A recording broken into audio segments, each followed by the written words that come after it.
Hebreos capítulo 5, versos del 1 al 10. Si ya lo tiene ahí, por favor sígame con su vista y leamos juntos este texto de la Escritura. Dice así la palabra de Dios.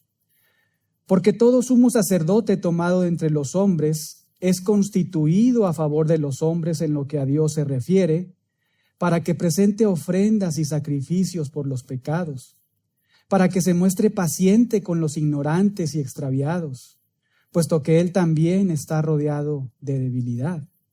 Y por causa de ella debe ofrecer por los pecados, tanto por sí mismo como también por el pueblo.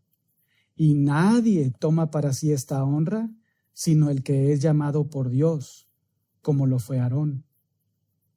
Así tampoco Cristo se glorificó a sí mismo haciéndose sumo sacerdote, sino el que le dijo, tú eres mi hijo, yo te he engendrado hoy. Como también dice en otro lugar, tú eres sacerdote para siempre, según el orden de Melquisedec. Y Cristo, en los días de su carne, ofreciendo ruegos y súplicas con gran clamor y lágrimas al que le podía librar de la muerte, fue oído a causa de su temor reverente. Y aunque era hijo, por lo que padeció, aprendió la obediencia. Y habiendo sido perfeccionado, vino a ser autor de eterna salvación para todos los que le obedecen. Y fue declarado por Dios sumo sacerdote según el orden de Melquisedec. Oremos. Padre, gracias porque podemos venir con libertad a este lugar. Gracias porque nos das el sustento y la provisión y el lugar adecuado para venir, Señor, aquí a reunirnos, para adorar tu nombre, Señor, y hacerlo de todas las maneras en las que ejercitamos nuestros dones los unos para con los otros, en la medida que oramos, cantamos, nos saludamos y oramos unos por otros, e incluso en la medida en que estamos ahora, en este momento, Señor, sentados con humildad, viniendo a tu mesa, Señor, para meditar en tu palabra y estudiarla. Señor, rogamos que por medio de tu Espíritu nos dé sabiduría para poder comprender tu palabra, Señor, y la fuerza necesaria para aplicarla. Señor, por favor, oramos que tú edifiques a la iglesia de tu Hijo. Y si hay alguno entre nosotros que no se ha arrepentido de sus pecados, por favor, el día de hoy, ten misericordia, Señor. Abre sus ojos y sálvale en el nombre de Jesús. Amén. Es importante recordar que los lectores originales de esta carta, la carta a los hebreos, eran cristianos judíos que recibieron esta epístola. Usted lo recordará, ya lo hemos dicho más de un par de ocasiones. Recibieron esta carta alrededor de los años 64, 68 después de Cristo, cuando aún ni el templo ni Jerusalén habían sido destruidos por Tito. Estos hermanos, ustedes lo recordarán, estaban siendo perseguidos, ¿verdad?, debido a su fe en Jesucristo. Y de manera muy ilustrativa, lo puede observar en el capítulo 10, versos 33 y 34. Ahí se nos dice que estos hermanos se habían convertido en un verdadero espectáculo público, porque la gente los estaba ridiculizando y lo hacía ante los ojos de todos. Los insultaban y los afligían despiadadamente, incluso hasta el punto de arrebatarles sus propiedades. Y esta persecución no fue algo nuevo para los creyentes. De hecho, comenzó, ustedes lo saben, 30 años antes, en contra del mismísimo Jesucristo. Porque en palabras del apóstol Pedro, ahí en Hechos 2:23, fueron los israelitas quienes arrestaron y mataron por manos de los romanos, por manos de inicuos, a Jesucristo en la cruz. Pero también, hermanos, ustedes lo recuerdan, esta persecución continuó con la iglesia y lo vemos desde sus inicios. Por ejemplo, cuando en Hechos 4 se relata que Pedro y Juan son arrestados y amenazados para que ya no hablen más acerca del nombre de Jesucristo. Y más adelante, cuando nuevamente en Hechos 5, Pedro y Juan también son encarcelados, pero ahora son latigueados, flagelados con 39 azotes. O cuando Esteban es matado a pedradas ahí en Hechos 7, teniendo como testigo a Saulo, quien según Hechos 8, antes de su conversión, fue un feroz perseguidor de la iglesia, quien incluso arrastraba a los cristianos de sus casas para llevarlos a la cárcel.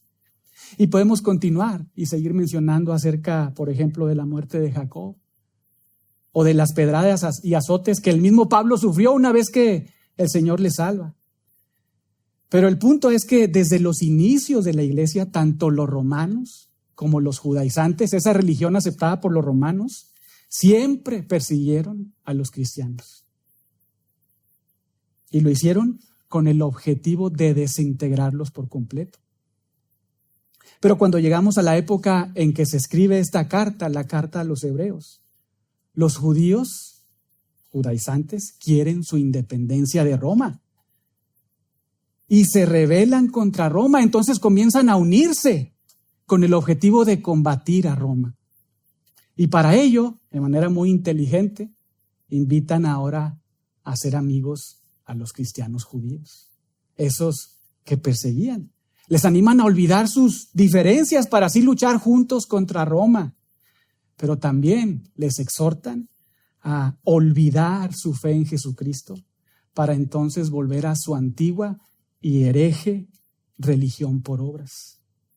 Los animan a regresar a la majestuosidad del templo que estaban observando, a que vuelvan a esa religiosa y obsoleta en ese punto práctica sacrificial levítica, que en ese momento era oficiada por un pecaminoso sacerdocio. Y debido a que algunos, también lo hemos repetido varias veces, capítulo 2, verso 1, se estaban deslizando. Capítulo 2, verso 3, estaban descuidando su salvación. Capítulo 3, verso 2, estaban siendo incrédulos y estaban endureciendo sus corazones al evangelio. Capítulo 4, versos 1 y 11, no estaban temiendo a Dios ni esforzándose en su vida cristiana. Debido a esa peligrosa situación espiritual, es que el autor les escribe y les dice, Hebreos 10:39, si retroceden, están perdidos. Ya que fuera de Jesucristo no hay salvación ni escapatoria. Hebreos 12:25.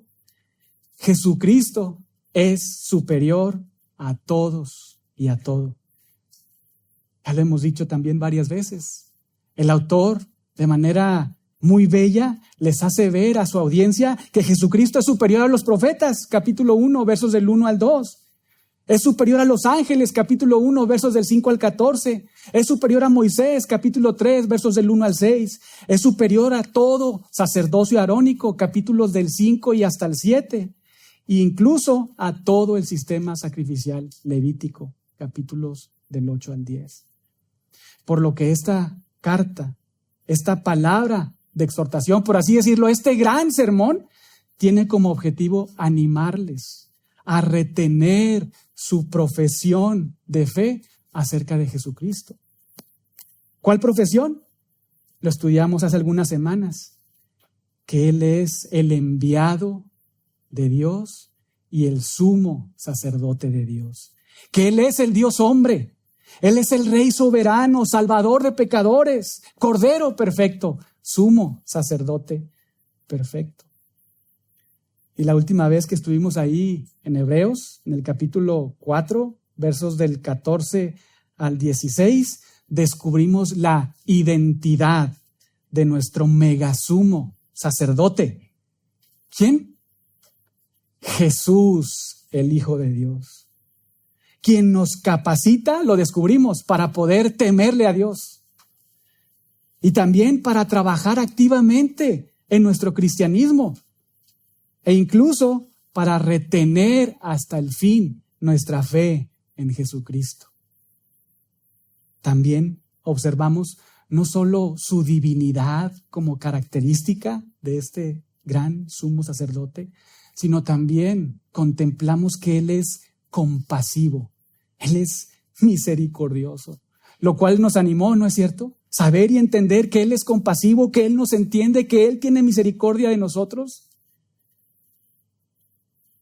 Nos anima, porque cuando pasamos por dificultades podemos recordar que Él se identifica con nosotros porque Él sufrió igual que nosotros en su naturaleza humana.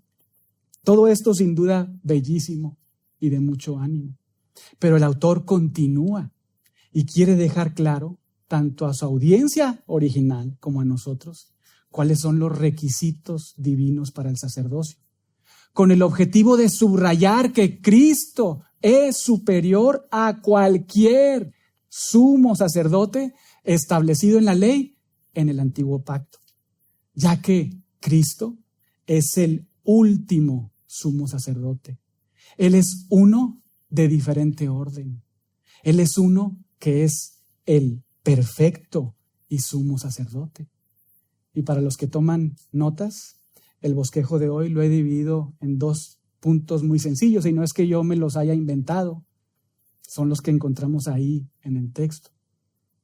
Número 1, versos del 1 al 4, requisitos divinos para el sacerdocio arónico.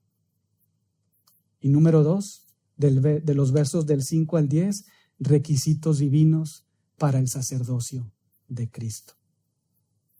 Requisitos divinos para el sacerdocio arónico del 1 al 4, requisitos divinos para el sacerdocio de Cristo del 5 al 10. Pero veamos el primero. Requisitos divinos para el sacerdocio arónico. Observe ahí su Biblia, capítulo 5, verso 1. Porque todo sumo sacerdote tomado de entre los hombres es constituido a favor de los hombres en lo que a Dios se refiere, para que presente ofrendas y sacrificios por los pecados. Observe ahí al inicio, con esta conjunción, porque el autor lo que está haciendo es extender su argumentación sobre Jesucristo como nuestra megasumo sacerdote que desarrolló en los versos del 14 al 16. Para ahora, a partir del verso 5, explicar en el verso 1 y hasta el 4 cuáles son los requisitos divinos que todo sacerdote en el antiguo pacto debía cumplir. Ahora, ¿cuáles son? ¿Cuáles son esos requisitos? Vea su Biblia nuevamente, verso 1. Porque todo sumo sacerdote tomado entre los hombres es constituido a favor de los hombres en lo que a Dios se refiere, para que presente ofrendas y sacrificios por los pecados. Aquí están los requisitos. Todo sumo sacerdote debía ser un hombre del pueblo de Dios, que representara al pueblo de Dios delante de Dios. Y además debía ser designado por Dios. Y esto lo observamos ahí en Éxodo 28 y 29. Esta gran realidad de que debía ser un hombre del pueblo de Dios que representara al pueblo de Dios delante de Dios, pero además debía ser designado, constituido, nombrado directamente por Dios. Hermanos, no podía ser un ángel, no podía ser un animal, no podía ni siquiera ser Dios mismo. Tenía que ser un hombre que representara a los hombres delante de Dios y que intercediera a favor de los hombres delante de Dios. Y muy importante, además, no podía autonombrarse. Un principio que encontramos incluso en el Nuevo Testamento para aquellos que desean ser obispos, ancianos, pues son personas llamadas, ¿verdad?, al ministerio. No es porque se les ocurre como si fuera un Super 7 abrir una iglesia y pues se me ocurrió abrir una iglesia y ahí estoy. No, son personas llamadas, elegidas por el Señor directamente para ejercer el ministerio.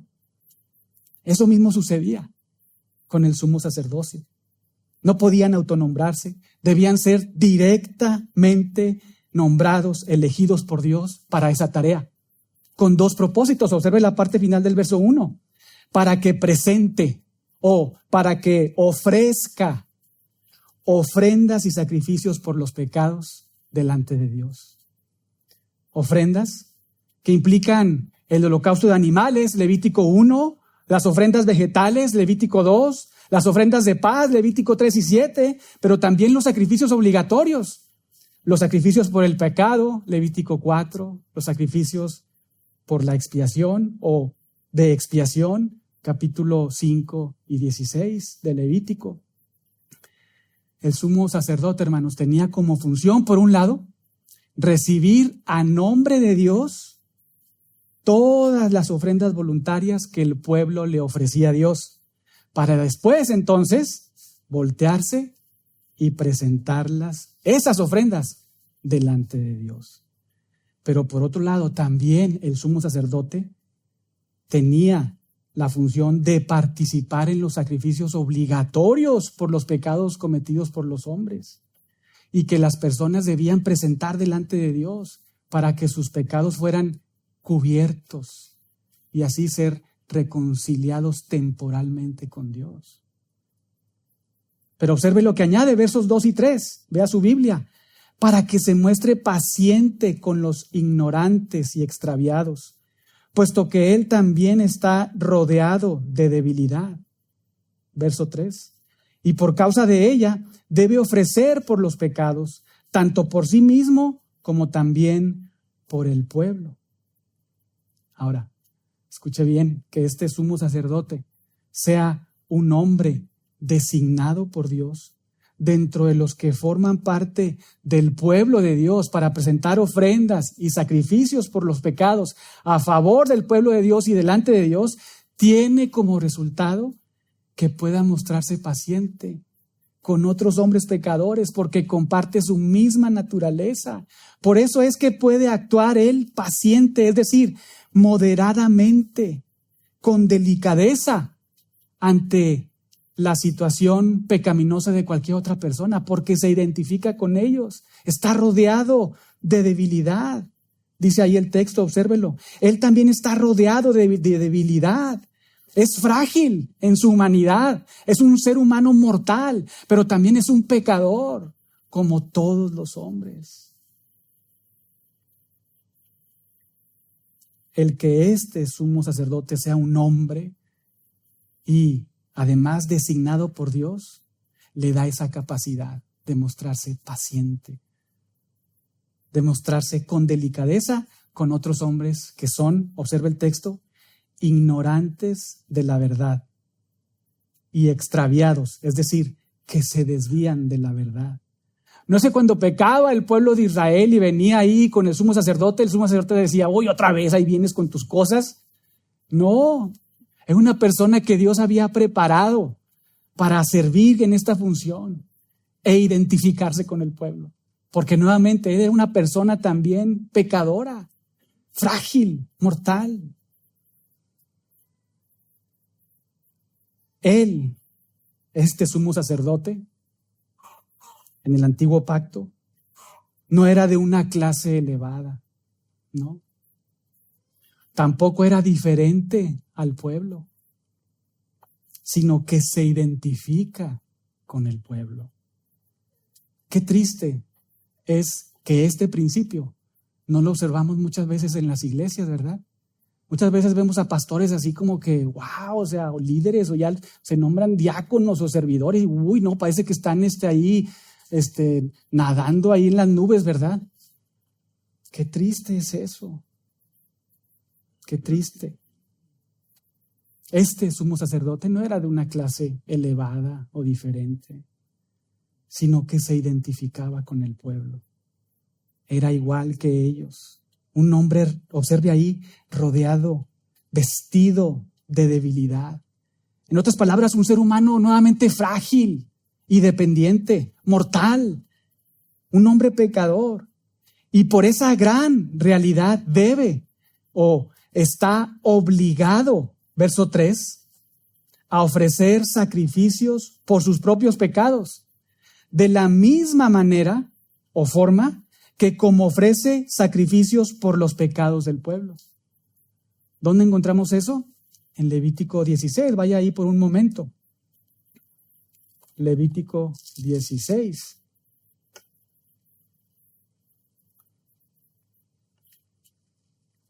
Dice ahí, Levítico 16, comenzando en el verso 1, habló Jehová a Moisés después de la muerte de los 2 hijos de Aarón, cuando se acercaron delante de Jehová y murieron. Versículo 2, y Jehová dijo a Moisés, di a Aarón tu hermano que no en todo tiempo entre en el santuario detrás del velo, delante del propiciatorio que está sobre el arca, para que no muera, porque yo apareceré en la nube sobre el propiciatorio. Con esto entrará Aarón en el santuario, con un becerro para expiación y un carnero para holocausto. Se vestirá la túnica santa de lino, y sobre su cuerpo tendrá calzoncillos de lino, y se ceñirá el cinto de lino, y con la mitra de lino se cubrirá. Son las santas vestiduras. Con ellas se ha de vestir después de lavar su cuerpo con agua. Y de la congregación de los hijos de Israel tomará 2 machos cabríos para expiación y un carnero para holocausto. Y aquí viene, verso 6. Y hará traer a Aarón el becerro de la expiación, que es suyo, y hará la reconciliación por sí y por su casa. Bajamos la vista hasta el 11. Dice, y hará traer a Aarón el becerro, que era para expiación suya, y hará la reconciliación por sí y por su casa, y degollará en expiación al becerro que es suyo. Hay una serie de detalles que puede usted observar ahí en su casa y meditar y estudiar, que no lo vamos a ver por el tiempo. Pero después de que hace un proceso para sí y para los suyos, después de que ofrece un sacrificio por sus pecados, entonces está listo y preparado para ofrecer sacrificios por el pueblo. Ahora vaya al versículo 15. Después degollará el macho cabrío en expiación. ¿Por quién? Por el pecado del pueblo. Y llevará la sangre detrás del velo adentro, y hará de la sangre como hizo con la sangre del becerro, y la esparcirá sobre el propiciatorio y delante del propiciatorio. Así purificará el santuario a causa de las impurezas de los hijos de Israel, de sus rebeliones y de todos sus pecados. Este, hermanos, es el corazón del sistema sacrificial levítico, del ejercicio sumo sacerdotal arónico. Uno que, nuevamente, subrayándolo, ya estaba obsoleto en la época en que el autor de Hebreos regrese ahí a Hebreos, escribe su carta. Estaba obsoleto, pero aún los judaizantes continuaban practicándolo en el primer siglo. Un sacrificio que incluso cuando estuvo vigente en el antiguo pacto solo podía quitar los pecados. ¿Qué piensan? No, ¿verdad? Lo que hacía ese sacrificio es cubrir los pecados y entonces reconciliar temporalmente al pueblo con Dios. Y además era un sumo sacerdote imperfecto, nuevamente porque era pecador, como todo el pueblo. Y podemos recordar a los hijos de Aarón, ¿verdad? 2 hijos. ¿Alguien lo recuerda que les pasó algo muy triste, verdad? Nadab y Abiú, ¿verdad? Se acercaron y ofrecieron fuego extraño que Jehová no había demandado y Dios les mata. Podemos recordar incluso al mismo Aarón, cuando ahí en Éxodo 32 es partícipe de levantar un ídolo, ¿verdad? Y de decir, adoremos a Jehová mediante este ídolo. Y todo esto fue así porque tanto el sistema sacrificial como el sumo sacerdocio eran figuras, sombras de lo que habría de venir, de lo perfecto. Pero volvamos ahí a Hebreos, capítulo 5, pero ahora el verso 4, note ahí, y nadie toma para sí esta honra, sino el que es llamado por Dios, como lo fue Aarón. El autor termina esta sección de manera explícita, declarando lo que implícitamente ya había dicho en el verso 1. Allá en el verso 1, observe su Biblia, había dicho que todo sumo sacerdote es constituido, ¿verdad? Incluso en la primera línea, todo sumo sacerdote es tomado, ¿verdad? Y es tomado por alguien. Es un pasivo divino, es decir, que implica que Dios mismo es quien tomó a este sumo sacerdote. Y luego si bajamos la vista también es, ahí mismo en el 1, en la siguiente línea, es constituido nuevamente por Dios mismo.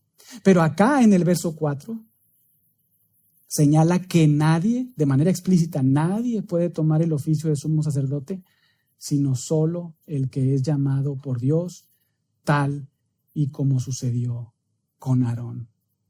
De hecho, un rey, no sé si lo recuerda, un rey no podía hacer las funciones del sacerdote y un sacerdote tampoco podía hacer las funciones del rey. Incluso, no sé si alguien recuerda un personaje, un rey ahí en particular del pueblo de Israel, que lo que hizo fue se apresuró y ofreció sacrificios, ¿verdad? ¿Alguien lo recuerda? Ese personaje.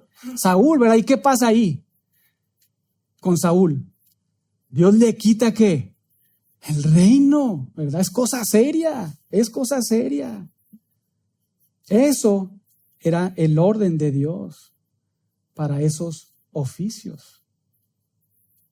Nuevamente, no era un oficio que debía ser elegido por el pueblo de Dios dentro de muchas opciones. Tampoco era un oficio que autoridades judías o romanas debían meter su mano y levantar a sumos sacerdotes, no. Algo que de hecho estaba sucediendo en los tiempos del Nuevo Testamento. No debía ser así, debía ser elegido, llamado por Dios. Pero la situación, cuando se escribe Hebreos, es terrible, incluso en los tiempos de Jesucristo. Si recordamos cuando Jesús va al templo y observa todo lo que está sucediendo ahí, vuelca las mesas, ¿verdad? Han convertido ¿en qué? Cueva de ladrones, ¿verdad? Este lugar impresionante. Y todo esto fue el primer punto del bosquejo. Requisitos divinos para el sacerdocio arónico. Número 1, debía ser un hombre. Debía ser un hombre, porque tenía que identificarse con el pueblo para representar al pueblo delante de Dios y ofrecer las ofrendas y sacrificios por los pecados, tanto los suyos como los del pueblo a Dios. Pero muy importante, también debía ser designado o llamado por Dios al sacerdocio. Pero ahora veamos el segundo punto del bosquejo. Requisitos divinos para el sacerdocio de Cristo, el cual comienza ahí precisamente en el versículo 5. Y ahí, con este segundo punto del bosquejo, se subraya la superioridad de Jesucristo. Nuevamente, con este segundo punto del bosquejo, se subraya la superioridad de Jesucristo sobre el sacerdocio arónico, al contrastar estos dos requisitos, tanto los necesarios para ser un sacerdote de acuerdo al orden de Aarón, pero también aquellos que son necesarios para el Mesías. Vea su Biblia ahí, versos 5 y 6. Así tampoco Cristo se glorificó a sí mismo haciéndose sumo sacerdote, sino el que le dijo: tú eres mi hijo, yo te he engendrado hoy. Como también dice en otro lugar: tú eres sacerdote para siempre, según el orden de Melquisedec. Y ahora, como si fuera de reversa en su argumentación, el autor señala que Cristo no se atribuyó él solo el oficio de sumo sacerdote. Este tipo de, digamos, argumentación que algunos autores bíblicos hacen, se le conoce en el original como quiasmo. Por ejemplo, en el desarrollo de algunos pasajes bíblicos, de algunas porciones de la palabra de Dios, muchos de los autores, tanto en el Antiguo Testamento como en el Nuevo Testamento, lo que hacen es nuevamente desarrollar quiasmos. ¿Qué es un quiasmo? Es una argumentación que comienza, por ejemplo, pensando en el capítulo 5, verso 1, y conectándolo con el capítulo 5, versos 9 y 10. Y así sucesivamente hasta llegar al punto central, que es el versículo 4 y versículos 5 y 6. Pero eso es nada más como una nota al margen. El autor señala aquí, en este versículo, que Cristo no se atribuyó él solo el oficio de sumo sacerdote. Lo voy a repetir. Jesucristo no se atribuyó a sí mismo el oficio de sumo sacerdote, sino que fue Dios el Padre quien le designó dicha función. Observe nuevamente el 5. Así tampoco Cristo se glorificó a sí mismo haciéndose sumo sacerdote. Fue Dios el Padre. Y para ello, para dejarlo claro a su audiencia y a nosotros, el Espíritu Santo lo que hace es, por medio del autor de Hebreos, citar 2 salmos. Observe ahí versículos 5 y 6. Cita 2 salmos, el Salmo 2 y el Salmo 110. Observe ahí el primero. Tú eres mi hijo, yo te he engendrado hoy. Y el segundo, Salmo 110. Tú eres sacerdote para siempre, según el orden de Melquisedec. Pero ahora, la pregunta surge, ¿por qué es que para probar esto, que Cristo fue constituido por Dios, por qué es que el autor de Hebreos cita el Salmo 2 y el Salmo 110? Debemos de preguntarnos. Muy bien, primero debemos recordar el contexto del Salmo 2. Vamos al Salmo 2.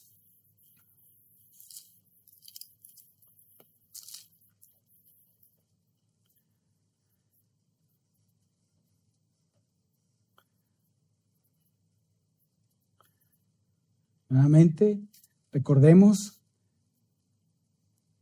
el autor está probando que Jesucristo no se autonombró como sumo sacerdote, sino que Dios le designó, le nombró para dicha función.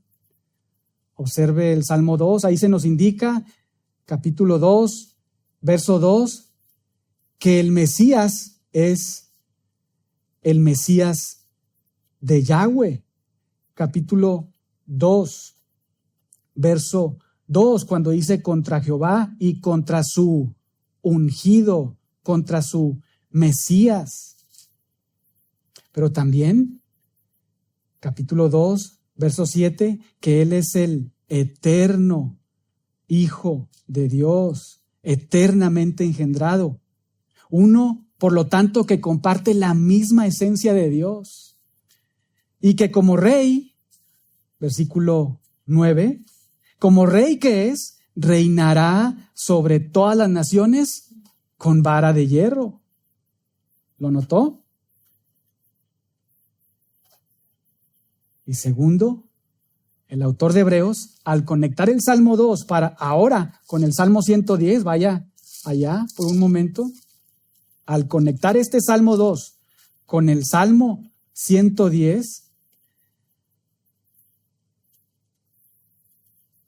nos indica que Salmo 10, versículo 1, el Señor de David, que es el Mesías, 110.1, 110.2, reinará desde Sión y lo hará de manera radical y potente, ¿verdad? Pero además, versículo 4, es sacerdote para siempre, según el orden de Melquisedec. Y con todo esto, el autor de Hebreos nos deja ver que nuestro Cristo, nuestro Mesías, Jesús, no solo es rey en términos del Salmo 2 y 110, sino también es sacerdote para siempre, según el Salmo 10.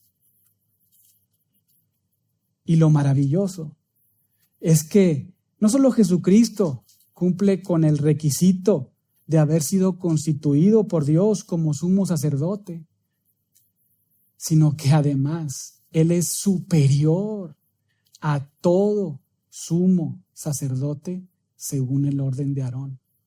¿Por qué? Porque Él es el Rey del universo. Y porque Él es sacerdote, 110, para siempre. Porque el sacerdocio de Jesucristo proviene de un orden diferente. No proviene del orden de Aarón, ni de la ley de Moisés, sino de una figura, ¿verdad? ¿De quién? Melquisedec, quien también fue un rey de Salem, y además sacerdote del Dios Altísimo. Sin duda, una figura humana y pecadora, pero también una figura que anticipaba a nuestro magnífico Cristo. Este que es nuestro rey sacerdote. Jesucristo no solamente es rey, o no solamente es sumo sacerdote, sino es el rey sacerdote. Es de un orden diferente, exaltado, elevado, de otro orden. Todo eso, hermanos, debió brillar en la oscuridad mental en la que se habían metido solitos los cristianos judíos que estaban recibiendo esta carta. Debió exhibir su necedad de volver al judaísmo, de apreciar y retomar el obsoleto sistema sacrificial levítico y al imperfecto ejercicio sacerdotal arónico. Y todo por tener una mejor vida. Estaban nublados. Una vida independiente de Roma. Una vida, como alguien dijo, una mejor vida aquí y ahora. Pero ¿a qué costo? ¿A qué costo? El autor de Hebreos le dice, este sumo sacerdote Jesucristo es superior a aquel a que estás volviéndote.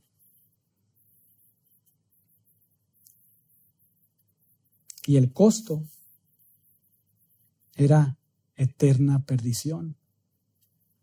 Pero también a nosotros, hermanos, todo esto nos debe de animar a soltar el pecado, soltar la incredulidad, soltar la desobediencia para aferrarnos a nuestro glorioso Cristo. Porque, hermanos, Él es nuestro Rey.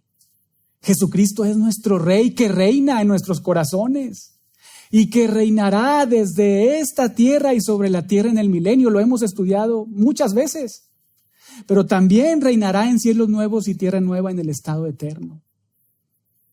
Esto nos debe de animar a no apreciar el pecado, a no apreciar lo vano, sino a observar a nuestro precioso Rey sacerdote y adorarle, rendirnos en adoración. Él es nuestro perfecto sumo sacerdote, que nos ha reconciliado para siempre con Dios.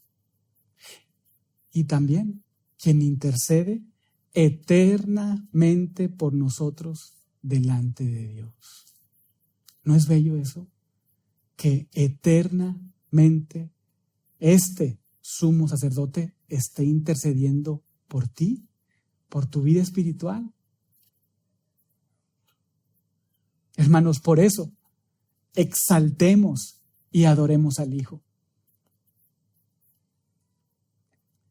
Amigos, si no se han rendido a Jesucristo, si no le han confesado como el Rey sacerdote que es, como ese que fue a la cruz y murió en lugar de pecadores, hoy es el día en que puedes postrarte ante Él en adoración exclusiva a Él. Pero continuemos leyendo el verso 7. Y Cristo, en los días de su carne, es decir, cuando vino a este mundo corporalmente, ofreciendo ruegos y súplicas con gran clamor y lágrimas, al que le podía librar de la muerte, fue oído a causa de su temor reverente. El autor de Hebreos nos está diciendo que cuando el Mesías se humanó, cuando dejó su gloria y se encarnó, se humanó, en algunos momentos de su vida ofreció oraciones y peticiones urgentes. Y lo hizo con clamores intensos, es decir, en voz alta, llegando incluso hasta las lágrimas, es lo que dice ahí el texto, debido a un sufrimiento emocional terrible que estaba pasando. Ese es Jesús. ¿Alguien acá ha orado al Padre de esta manera, como Jesús lo hizo? Alzando la voz y llorando angustiosamente. Yo creo que sí. en algún grado o en otro, pero muchos de nosotros hemos estado ahí muchas veces encerrados, clamando, gritando, llorando a Dios el Padre. Pero es más difícil imaginar a Jesucristo, ¿no es cierto? El Hijo de Dios, clamando intensamente a su Padre y llorando continuamente, gritándole debido a las dificultades que estaba a punto de enfrentar. Es difícil pensarlo, pero así sucedió. ¿Y saben qué? Tenía que suceder así para que Él fuera nuestro compasivo y misericordioso sumo sacerdote que te entiende, que se identifica contigo, no con tu pecado, pero sí con la necesidad que tienes de obedecer a Dios, de amar a Dios, de soportar las pruebas. Eso sucedió así en Jesucristo a la luz de su plena humanidad, que veló su plena divinidad. Por ejemplo, podemos pensar Mateo 26:38, vaya ahí por un momento.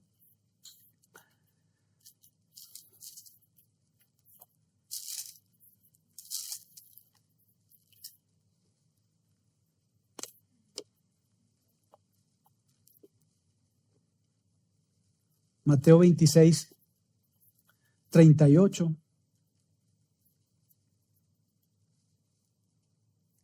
Ahí tenemos a Jesús diciéndoles a sus discípulos, mi alma está, versículo 38, mi alma está muy triste, hasta la muerte. Quedaos aquí y velad conmigo. Para después, verso 39, yendo un poco adelante, se postró sobre su rostro, orando y diciendo, Padre mío, si es posible, pase de mí esta copa, pero no sea como yo quiero, sino como tú. Una oración que no lo hizo una vez, ni dos veces, sino lo hizo 3 veces. ¿Por qué? Verso 38, porque su alma estaba muy triste hasta la muerte por lo que habría de enfrentar. Y en otra ocasión, en Lucas, ahí se registra en el capítulo 22, versículo 44, otro momento que es chocante para nosotros. Lucas 22, comenzando desde el versículo 42, diciendo, Padre, si quieres, pasa de mí esta copa, pero no se haga mi voluntad, sino la tuya. Baje su vista al 44. Y estando en agonía, oraba más intensamente, y era su sudor como grandes gotas de sangre que caían hasta la tierra.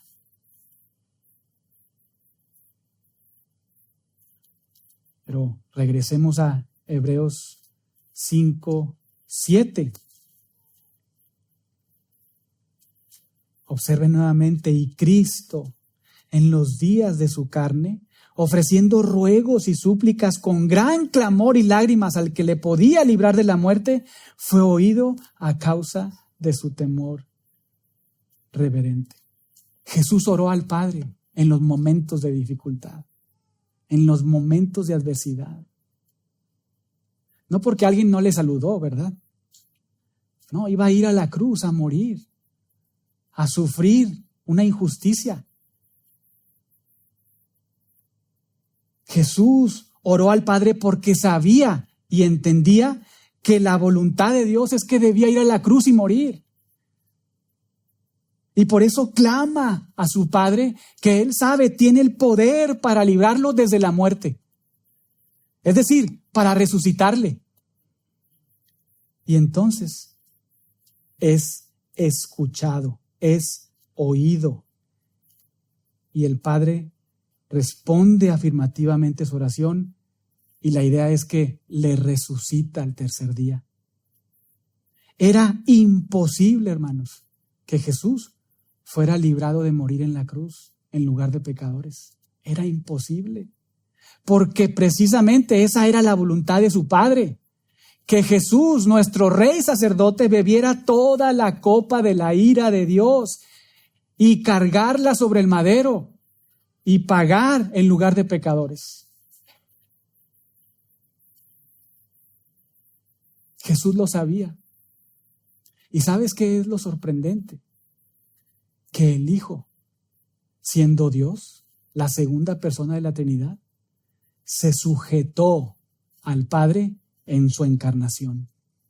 No peleó con el Padre, sino dijo, pero no se haga mi voluntad, sino la tuya. Se sujeta al Padre en su encarnación porque sabe y entiende que no había otra forma para redimir a pecadores como tú y como yo. Debía morir en lugar de pecadores, de personas imperfectas, para salvarles. Y hermanos, así sucedió. Él murió en una cruz. Él fue al madero y Dios descargó toda su ira sobre él. La ira que todos los pecadores como nosotros debíamos de beber. Pero que ahora por pura gracia hemos sido salvados por lo que Él hizo en la cruz. Jesús el justo fue a la cruz y murió por los injustos. Nuevamente, Jesús el justo fue y murió en la cruz por injustos como nosotros. Y a causa de su temor reverente, observe ahí el verso 7, fue oído y resucitado de entre los muertos. Pero además de resucitarle, ¿sabes qué otra cosa hizo el Padre a favor de su amado Hijo? Volvamos ahí a Lucas 22. El Padre no solo le resucita al tercer día, sino una vez que Jesucristo ora al Padre, el Hijo ora al Padre y le dice, Padre, si quieres pase de mí esta copa, pero no se haga mi voluntad, sino la tuya. El Padre no le deja solo, sino le fortalece. Impresionante. Le fortalece. Observa el verso 43. Y se le apareció un ángel del cielo para fortalecerle.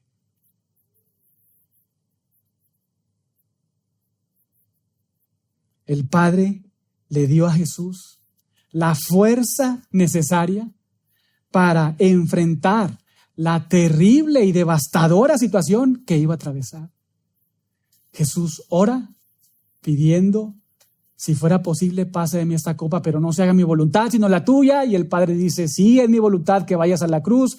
El Hijo se sujeta al Padre, pero el Padre entonces fortalece al Hijo para que atraviese ese momento y nos dé a nosotros vida. Y nos pase de un estado de condenación a vida eterna. Ese es Cristo. Ese es nuestro Rey, sacerdote.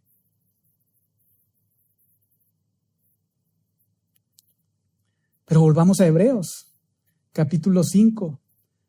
Ahora el verso 8. Ve lo que añade. Y aunque era hijo, por lo que padeció, aprendió obediencia. Un momento, ¿qué significa eso? Otra duda, ¿verdad? Siendo hijo, ¿aprendió obediencia? También como que nos choca, ¿no es cierto? ¿Cómo que aprendió obediencia? ¿Acaso era desobediente? ¿Qué está pasando aquí? No debemos perder de vista el contexto. Jesús aprendió obediencia en el sentido de que experimentó en carne propia, porque se humanó. Vino siendo plenamente Dios, pero plenamente humano, velando sus atributos de deidad. Y experimentó en carne propia, y por eso aprendió obediencia, porque experimentó en carne propia lo que cuesta obedecer al Padre. Y por eso, como nuestro sumo sacerdote perfecto, nos entiende. Y además, hermanos, lo estudiamos hace algunas semanas. Es un sumo sacerdote perfecto que imita a su Padre Celestial. ¿Por qué lo imita? Porque así como el Padre le fortaleció a él en los momentos difíciles, también él mismo nos facilita el oportuno socorro, versículo 16 del capítulo 4, que necesitamos. La fortaleza, la porción suficiente de gracia divina que ocupamos para atravesar con gozo y contentamiento cualquier problema, cualquier tribulación, cualquier enfermedad, cualquier situación desagradable en nuestras vidas. Ese es el Cristo, el Rey y sacerdote perfecto. Y puedes confiar en Él, porque Él te entiende. Puedes acudir a Él. Puedes hacerlo hoy, en este momento. No hay necesidad de que pases al frente, de que alguien ponga tus manos sobre ti. Tienes un libre acceso por medio de este mediador perfecto a la presencia del Dios vivo y verdadero, a su trono de gracia para recibir fortaleza, para recibir aliento, ánimo en todo momento.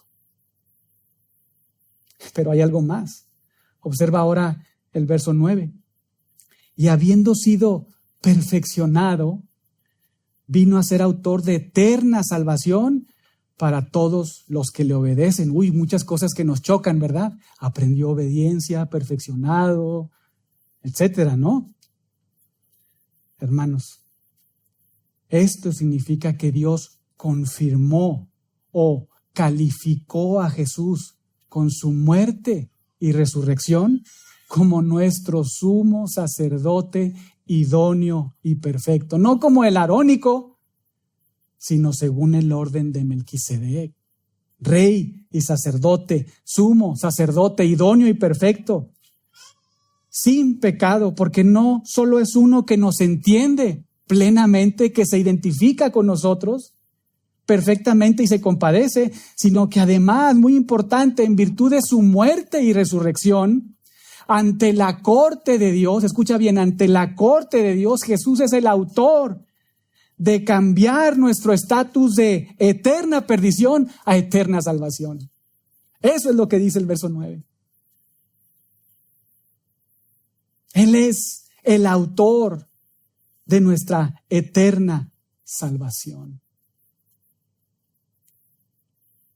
Y esa es otra diferencia, digamos, enorme diferencia entre el sumo sacerdocio arónico y el sumo sacerdocio de Cristo, que nuevamente esto debió simbrar a los cristianos judíos que estaban pretendiendo volver al templo y al sumo sacerdocio ahí, obsoleto.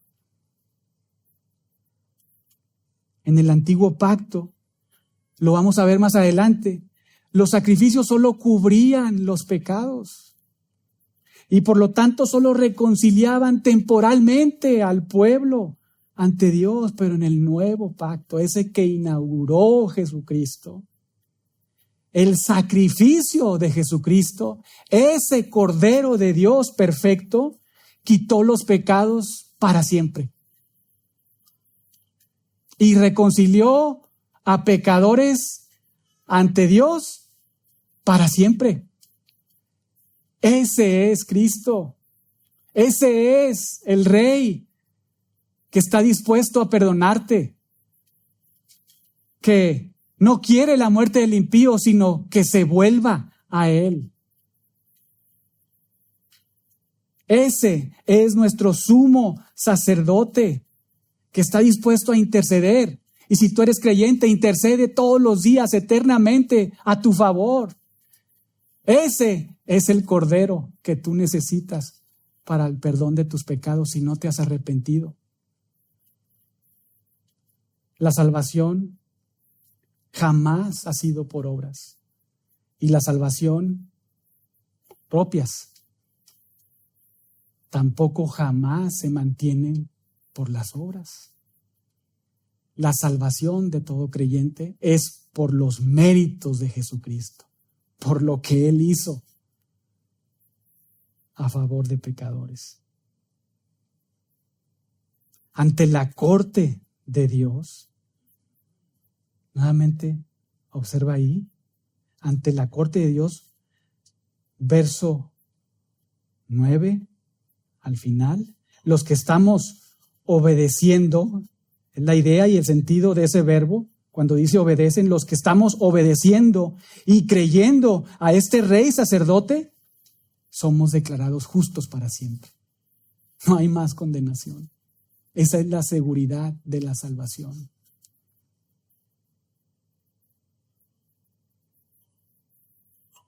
Por eso, nuestro magnífico Cristo, el Cordero perfecto y sumo sacerdote perfecto, es el autor y facilitador de eterna salvación para todos los que están creyendo en Él. Y de manera notable, el autor, como lo ha venido señalando, los que están obedeciéndole a Él. Es algo que ha subrayado muchas veces. Y nuevamente, pensando teológicamente, subrayar la salvación no es por obras. Si es por obras, son por las obras de nuestro rey sacerdote y nada más.